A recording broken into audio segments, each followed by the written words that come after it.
नमस्कार साथियों, मैं माधव सक्सेना ऐतिहासिक यात्रा के इस एपिसोड में आपका हार्दिक स्वागत और अभिनंदन करता हूं। साथियों, आज की शख्सियत एक खास शख्सियत से जिसको मैं आज आपको मिलवाने वाला हूं।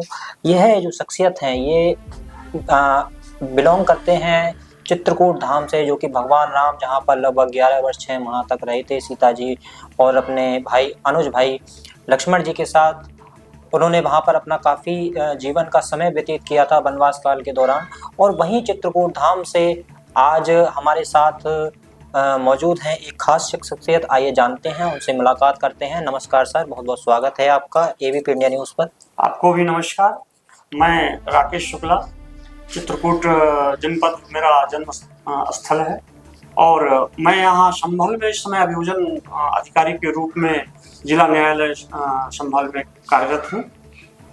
चित्रकूट में मेरा जन्म 1976 में हुआ और उसके उपरांत मैं प्रयागराज अध्ययन करने आया, किंतु मेरी जो है स्मृति चित्रकूट और वहाँ के स्थलों और भगवान राम और माँ सीता जानकी और प्रभु उनके सेवक के रूप में जग प्रसिद्धि पाने वाले श्री हनुमान जी का मेरे जीवन पर अनन्य प्रभाव पड़ा।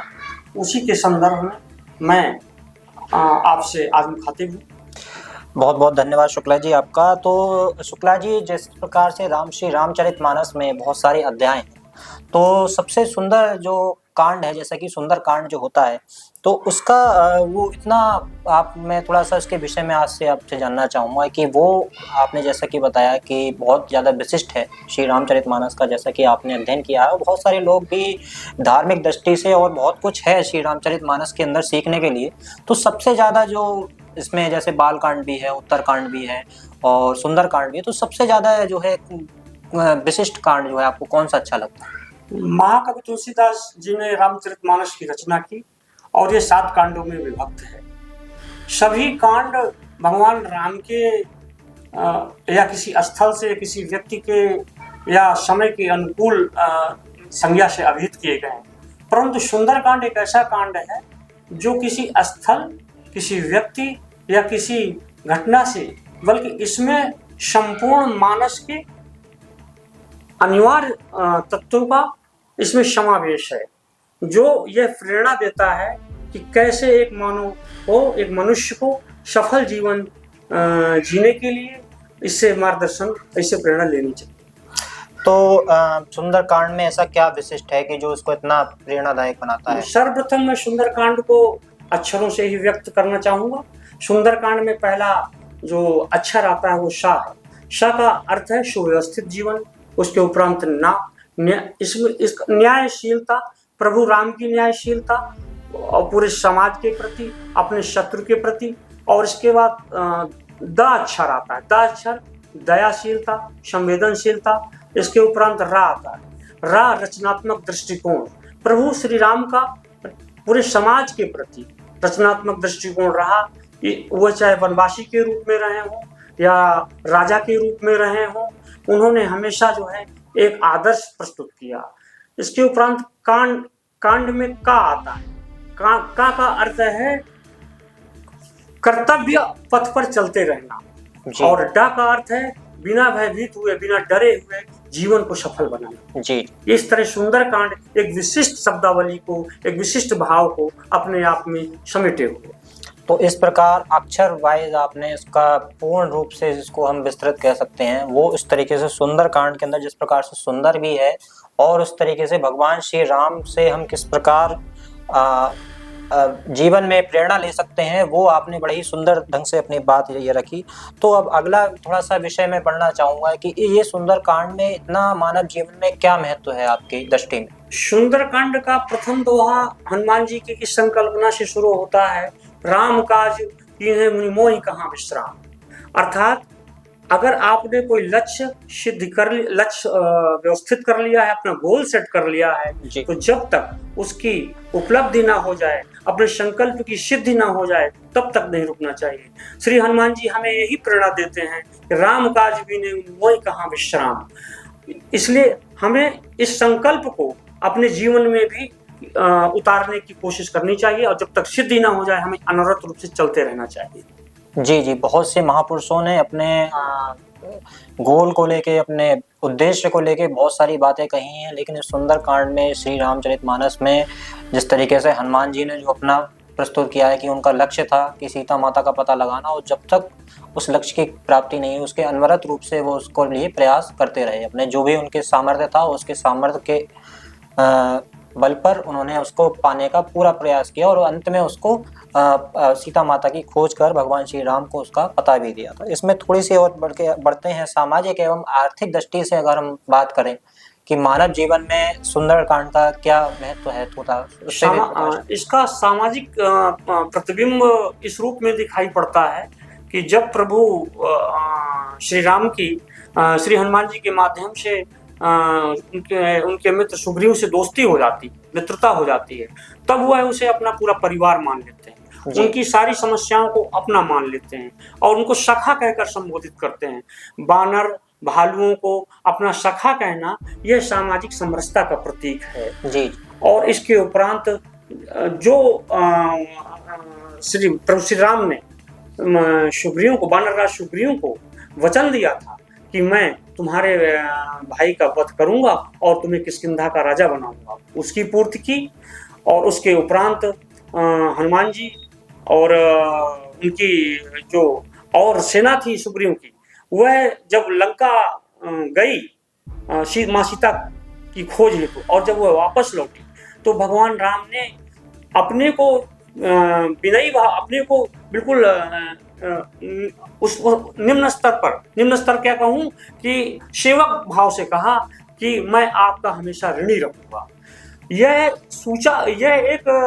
सूचक है इस बात का कि राजा कितना भी श्रेष्ठ हो, जब वह किसी को मित्र बनाता है, किसी की सहायता लेता है, तो वह कैसे कृतज्ञता भाव किसी के प्रति व्यापित करता है। इसको हम भगवान प्रभु श्री राम जी के आचरण से, उनके कृत्य से हम सीख सकते हैं। और इसका अप्रथम उदाहरण सुंदरकांड है, जब हनुमान जी वहां से माँ सीता की खोज करके लौटते हैं और बताते हैं कि माँ सीता का पता लग गया है, तो भगवान श्री राम कहते हैं कि मैं हनुमान तुम्हारा हमेशा ऋणी रहूंगा, कभी मैं तुमसे वो ऋण नहीं होऊंगा। जी जी बिल्कुल, जैसा कि पूरे श्री रामचरितमानस में हनुमान जी का जो रोल है वो बहुत ही अहम किरदार है। भगवान जी का जो भगवान श्री राम का तो अपनी जगह है ही, लेकिन भगवान जो आपने जिस तरीके से बात कही कि भगवान ने जो दूसरी जैसे वानर हैं, सुग्रीव हैं, हनुमान जी हैं, इनको भी एक विशिष्ट स्थान जो है अपने मित्र के तौर पर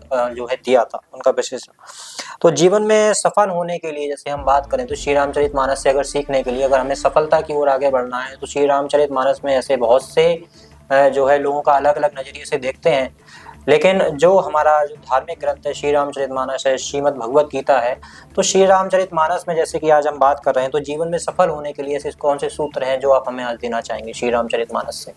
संपूर्ण रामचरितमानस प्रभु श्री राम के व्यक्तित्व एवं मर्यादा का एक जीता जागता आख्यान है। जी बिल्कुल। और इसमें जितने भी पात्र आते हैं वो प्रभु श्री राम की ओज में और उनके व्यक्तित्व में समाहित हो जाते हैं। और लेकिन प्रभु श्री राम सबको एक विशिष्ट स्थिति और विशिष्ट संबंध प्रदान करते हैं। जैसे विभीषण को उन्होंने मित्र माना, जैसे ही विभीषण लंका से इस पार आता है शरण के लिए भगवान राम के दल में, भगवान राम से तुरंत कहते हैं सुनो लंकेश, सुन लंकेश, मतलब वो वहां से लंका से निकाला गया है और भगवान राम उसको लंकेश कहकर संबोधित करते हैं। इसका मतलब है वह किसी व्यक्ति को जो निराश है, उदास है, उसको साहस देते हैं, उसके मनोबल को बढ़ाते हैं। हनुमान जी, जामवंत, इन सब को एक ऐसी स्थिति प्रदान करते हैं। जामवंत सबसे सीनियर मंत्री के रूप में प्रतिष्ठित किए जाते हैं और पूरे राम युद्ध के दौरान उनकी मंत्रणा का विशेष महत्व आया है। और स्वयं प्रभु श्री राम जी ने कहा कि जामवंत जी, आपके कृतित्व और व्यक्तित्व से जो है ये संपूर्ण सेना अपने आप में प्रोत्साहित होती है, मैं आपका आभारी हूँ। बहुत सुंदर बात कही आपने श्री रामचरितमानस को लेके। अब मैं आज वर्तमान स्थिति में आना चाहूँगा ये तो काफ़ी कई सौ साल पुरानी जो है हम लगातार अपने पूर्वजों से धार्मिक ग्रंथों से सुनते हुए आ रहे हैं। लेकिन आज की हम बात करें वर्तमान स्थिति में, जैसा कि आज आप शुक्ला जी अभियोजन अधिकारी हैं, तो आप अगर श्री रामचरितमानस में अगर हम महाकवि तुलसीदास जी ने जैसे कि राम राज्य की जो उस समय की न्यायिक व्यवस्था थी और जो राज व्यवस्था थी, जो सूत्र थे, उसको आज आपकी आज की दृष्टि से कैसे तुलना करके देखते हैं? जैसा कि आज के तौर में भी जो जिस तरीके का राजकाज है वो कहीं न कहीं राम राज्य से उसकी तुलना की जा रही है कि ये जो आज की राज व्यवस्था है राम राज्य जैसी हमें चाहिए। लोग मानते भी कि उस समय राम राज्य था तो सब कुछ सब तरफ मंगल ही मंगल था। तो क्या ऐसे आपको लगता है? क्या सूत्र उसके बारे में क्या कहना चाहेंगे? वर्तमान में यदि हम राम राज्य के अनिवार्य तत्वों का समावेश व्यवस्था में देखें तो इसमें सबसे बड़ी आवश्यक शर्त यह है कि हमें पहले जो है उस युग के जो सूत्र हैं, जो मर्यादाएं प्रभु श्री राम ने निर्धारित की थी, उनको लेश मात्र भी हम अपने जीवन में ले आए। तो जिस भी पद को हम धारित करते हैं, जैसे मैं न्यायिक व्यवस्था में अभियोजन का मतलब पीड़ित की बात को न्यायालय में कहना, ये मेरे पद का मुख्य कार्य है। मैं सरल अर्थों में समझाऊं, पीड़ित के बात को न्यायालय में कहना, जिसके आधार पर पीड़ित को न्याय मिल सके। तो मेरे अंदर, मेरे पद में, मेरे व्यक्तित्व में अगर दया नहीं है, संवेदनशीलता नहीं है। जैसे आजकल बहुत एक शब्द की चर्चा होती है कि आप कितना सेंसिटिव हैं। सेंसिटिव का मतलब यह है कि आप दूसरे अपने प्रति नहीं, आप जो आपको पद मिला हो सार्वजनिक पद है, वो लोक पद है।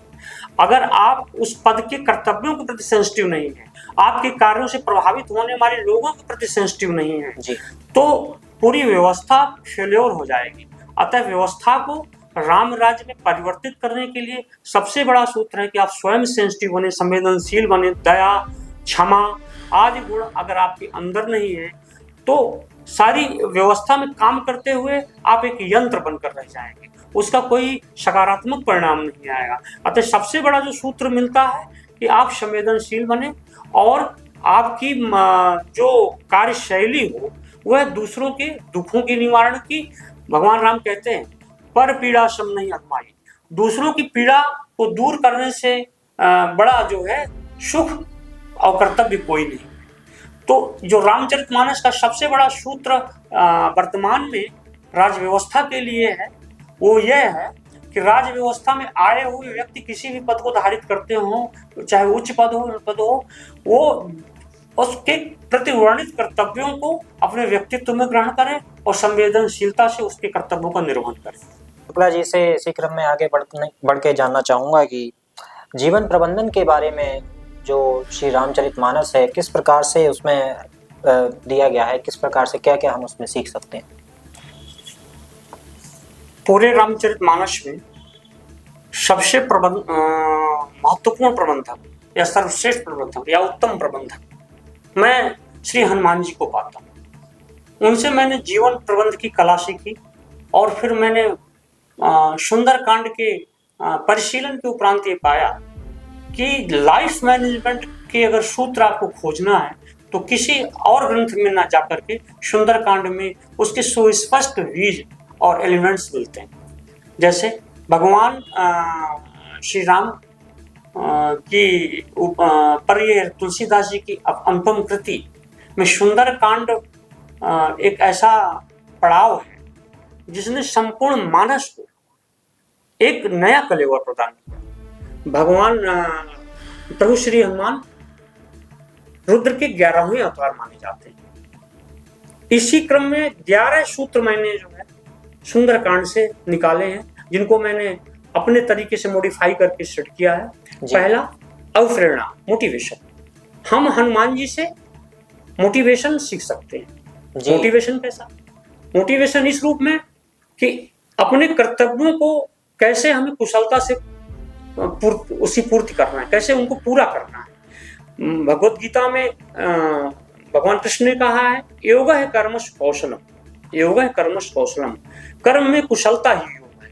इसका जीता जागता उदाहरण हनुमान जी है और कलयुग के एकमात्र देवता हनुमान जी है जिनको प्रभु श्री राम का आशीर्वाद प्राप्त है कि आप कलयुग में इस समाज को दिशा देते रहे।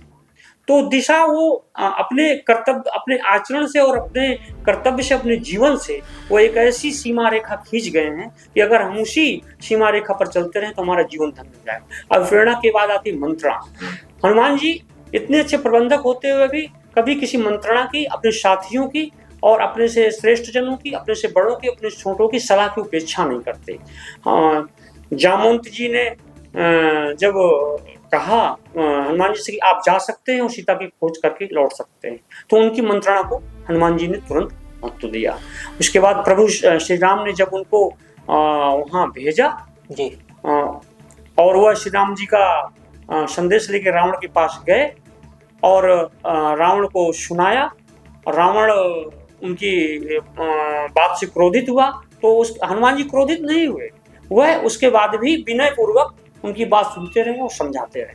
तीसरा, संकट प्रबंधन और आपदा प्रबंधन, कि कैसे संकट आए तो हम अपनी बुद्धि को, अपनी युक्ति को, अपने कौशल को, अपनी बुद्धि को भूले नहीं, हम उसी से उस समस्या का समाधान करें। जैसे जब रावण क्रोधित हो गया, उसने कहा कि इसको बंदर को मार दिया जाए। उसी समय उनके भाई विभीषण आते हैं और कहते हैं कि दूत को मारना गलत बात है, तो इसका क्या किया जाए। तो विभीषण ने, लोगों ने राय दी कि बंदर को पूंछ बहुत प्यारी होती है, इसकी पूंछ में जो है आग लगा दी जाए, इसकी पूंछ को जला दिया जाए। हनुमान जी की तुरंत युक्ति और बुद्धि काम करती है। उन्होंने सुना था अशोक वाटिका में कि त्रिजटा माँ सीता से डिस्कशन कर रही थी, कह रही थी कि मैंने एक स्वप्न देखा जिसमें एक बानर ने लंका को जला दिया। तो उनको तुरंत ध्यान आया कि ये तो प्रभु श्री राम का कोई मुझे संदेश है, गुप्त संदेश है, और मुझे उसको पूरा करना है। और वो बहुत खुश हुए कि अच्छा है, और जैसे उनके पूंछ में आग लगाई गई और वो धीरे धीरे उन्होंने अपने पूरे शरीर को पर्वताकार बना लिया और पूरी लंका को जला करके भस्म कर दिया। आपदा प्रबंधन कैसे?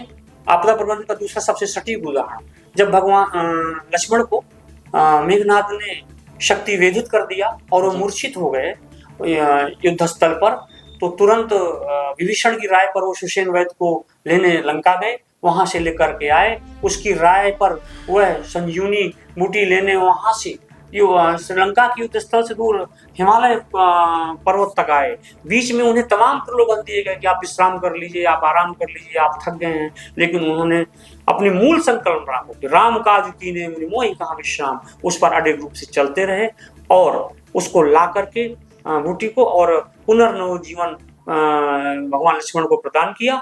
यह सबसे सोचने की बात है कि कैसे जो है हमें आपदा के समय में अनवरत रूप से अपने कर्तव्य पर चलना चाहिए और साधनों पर न ध्यान देकर के साध्य पर ध्यान देना चाहिए। इसके बाद विनम्रता, कृतज्ञता ज्ञापन, जैसे सुषेण वैद्य को वहां से ले आए, फिर उनको छोड़ने गए और कृतज्ञ भाव उनके प्रति व्यक्त किया। विनम्रता उनके अंदर ऐसी है कि जब वहां पर लंका में प्रवेश किया उन्होंने, तो सबसे पहले उन्होंने जब वो समुद्र पार कर रहे थे तो उनका रास्ता रोकने के लिए या कहीं परीक्षा लेने के लिए सुरसा नाम की राक्षसी रास्ते में आई और उन्होंने सुरसा माता कहकर संबोधित किया और कहा कि माँ मुझे जाने दीजिए, मुझे परशुराम का कार्य पूरा करना, अपने प्रभु का कार्य पूरा करना है। तो सुरसा ने कहा कि नहीं नहीं नहीं। उसके उपरांत तब हनुमान जी बल का प्रयोग करते हैं और सुरसा का वध कर देते हैं। सुरसा ने उसके उपरांत कहा कि जाओ पुत्र, मैं तो तुम्हारी परीक्षा के लिए आई थी। तो हनुमान जी ने यहाँ पहले तुरंत नहीं बल का प्रयोग किया, पहले उन्होंने जो है विनम्र पूर्वक माँ से अपना प्रार्थना की कि मुझे जाने दो, पथ दो मुझे। उसके उपरांत जब उन्हें लगा कि अब बल प्रयोग के अलावा कोई माध्यम नहीं है तो तब बल का प्रयोग किया जाए। आज के समय में ये सीखने की जरूरत है कि कैसे हम एक दूसरे से जुड़ करके और अपनी सारी समस्याओं का संवाद के माध्यम से, तो सुसंवाद इस लाइफ मैनेजमेंट का एक अगला सूत्र है। सुसंवाद मतलब स्पष्ट डायलॉग, क्लियर डायलॉग, हमारे स्वस्थ संवाद, हेल्दी डायलॉग जिसको बोल सकते हैं हम। इस समय समाज में सबसे बड़ी हेल्दी डायलॉग की कमी हो गई है। जो समस्याएं आती हैं वो मिसकम्युनिकेशन के कारण आती हैं, चाहे वो घर के अंदर हो या घर के बाहर हो। इसलिए हम अगर हनुमान जी के माध्यम से सुंदरकांड के परिशीलन से सीख सकते हैं तो सुसंवाद हमारे व्यक्तित्व में, हमारे व्यवहार में हमारे परिवार में आएगा, तभी राम राज्य की संकल्पना साकार होगी। इसके उपरांत आता है समयानुकूल एवं भाषा अनुकूल आपकी भाषा शैली होनी चाहिए, कि कैसी भाषा आपको किस टाइम में और कैसे पर्यावरण में आपको बोलनी है। बिल्कुल। देश काल के अनुसार, यहाँ तक कि फसलों का विकास भी देश काल के अनुसार होता है। जाड़े में कौन फसल होगी, बरसात में कौन सी फसल होगी, गर्मी में कौन सी फसल होगी। ऐसे में हम सुंदरकांड के माध्यम से हनुमान जी के व्यक्तित्व से सीख सकते हैं कि कब वह अन्याय विनय करते हैं, कब वह अपने बल का प्रयोग करते हैं, कब बुद्धि का प्रयोग करते हैं जी। इसके उपरांत सबसे जो अंतिम उसमें युक्ति है और जीवन प्रबंधन का जो साइकिल है, उसमें सबसे बड़ी आती है कि संकल्प से सिद्धि तक, संकल्प से सिद्धि तक आपको कहीं रुकना नहीं है, चलते जाना है, चलते जाना है जो है। तो यह एक सबसे बड़ा ऐसा बिंदु है कि हमें बिंदु से सिंधु तक की यात्रा तय करनी है। ये हम प्रभु श्री राम के अनन्य सेवक, अनन्य का यहाँ अर्थ है जो सब कुछ प्रभु पर छोड़ देता है। वो कहता है कि प्रभु सब आपकी ही कृपा है, मेरा कुछ नहीं है, आपकी कृपा से ही मैं सब कर पाया हूँ। यह हमें सुंदरकांड के माध्यम से सफल जीवन का जो सबसे बड़े सूत्रों के रूप में मैंने जो बताया, अगर ये इसमें से लेश मात्र भी हमारे जीवन में आ जाए तो हम सफलता की सीढ़ियां चढ़ सकते हैं। बहुत बहुत धन्यवाद आपका। आपने इस जो है इसके जीवन के प्रबंधन में लेके, जैसा कि इतनी सारी जानकारी आपने जो है श्री रामचरितमानस से निकाल के इतने बिंदुओं के रूप में हमारे सामने प्रस्तुत की। और बढ़ते हैं अब आगे की ओर कि आपके लिए जैसे जीवन काल में हम बात करें तो किस प्रकार से जीवन काल में ये महत्व है इसका। मैं मेरे बचपन में ही हनुमान जी की कृपा मुझ पर हुई, और मैं जब प्राथमिक शिक्षा में था तभी से मुझे हनुमान चालीसा पढ़ने की प्रेरणा मेरे पिताजी के माध्यम से मुझे मिली, और मैं हनुमान चालीसा का निरंतर अध्ययन करता है और मुझे हनुमान चालीसा पूरी तरह से कंठस्थ हो गया। और पास ही हमारे गांव में बहुत सुप्रसिद्ध मंदिर था, वहाँ दर्शन करने जाया जाता था। उसके उपरांत मैं जब प्रयागराज अध्ययन करने आया तो वहाँ भी मैं हनुमान जी के दर्शन करता रहा। उनकी ऐसी कृपा हुई कि मुझे ऐसा जॉब मिला, ऐसा दायित्व मिला सेवा का, कि उसमें मुझे सबकी मदद करने का जो अंतिम पायदान पर खड़ा है, लाइन की अंतिम बिंदु पर खड़ा है, उसकी भी मुझे मदद करनी है। जो प्रथम बिंदु पर खड़ा है उसकी भी बात सुननी है। बल्कि मैं उसको बहुत ही सुस्पष्ट शब्द में कहूँ, न्यायालय में मेरा दायित्व अभियुक्त और उसके अधिवक्ता, पीड़ित और स्वयं उसके अधिवक्ता के रूप में मेरी भूमिका, और माननीय न्यायालय जिसको न्याय प्रदान करना है उसको संतुष्ट कर पीड़ित को न्याय प्रदान करना। इस क्रम में मैं हनुमान जी के व्यक्तित्व से प्रेरणा और उनके कृतित्व से प्रेरणा लेता हूँ कि कैसे, कब हमें विनम्र होना है, कब हमें अपनी बुद्धि का प्रयोग करना है, और बल का प्रयोग सीधे तो न्यायालय में नहीं हो सकता, परंतु जो हमें पद के अनुक्रम में हमें शक्तियां मिली हैं, हम उनका समुचित प्रयोग करके कि कैसे किसके पक्ष में हमें प्रयोग करना है, किसके पक्ष के लिए हमें पावर्स दिए गए हैं जी, और उनका समुचित प्रबंधन करके और पीड़ित को न्याय उपलब्ध कराने में, ये मेरे जीवन में सुंदरकांड का इस दृष्टिकोण से बहुत महत्व है कि मैं उसको प्रोफेशन में और अपने व्यक्तिगत जीवन में भी, पूरे अपने पारिवारिक संबंधों को निर्वाह करने में और सामाजिक व्यवहार को विनियमित करने में मुझे सुंदरकांड से बहुत प्रेरणा मिलती है। और हनुमान जी का मैं कृतज्ञता, उनके प्रति कृतज्ञता, उनके प्रति आभार, और उनसे ये हमेशा प्रार्थना रहती है कि वह मुझे इसी मार्ग पर चलने की प्रेरणा और शक्ति देते रहे। जी, बहुत बहुत धन्यवाद। आपने इतने सारे विषयों पर श्री रामचरितमानस के बारे में और विशेष करके सुंदरकांड के बारे में इतनी गहनता से जो है आज हमको जो जानकारी दी है, और उसके जो मुख्य बिंदु थे उन पर आज आपने प्रकाश डाला है। एबीपी इंडिया न्यूज़ की तरफ से सभी दर्शकों को मैं ये कहना चाहूँगा कि अपने जो धर्म ग्रंथ हैं उनको जो है विस्तृत आप अध्ययन करें। आपको जीवन को जीने के लिए जो सूत्र चाहिए वो आपके धार्मिक ग्रंथों में पहले से ही लिखा हुआ है। अगर आप उसी पर ही अमल कर लेते हैं तो अपने जीवन में हर तरीके का आपको सुख और हर तरीके का उद्देश्य आप उसमें पा सकते हैं, जीवन में बहुत आगे बढ़ सकते हैं। आज के इस कार्यक्रम में समय देने के लिए सर बहुत बहुत आपका धन्यवाद। आपका भी धन्यवाद। और नमस्कार। इसी के साथ मैं अगले एपिसोड में फिर आपसे मिलूंगा। देखते रहिए हमारा खास प्रोग्राम ऐतिहासिक यात्रा। धन्यवाद।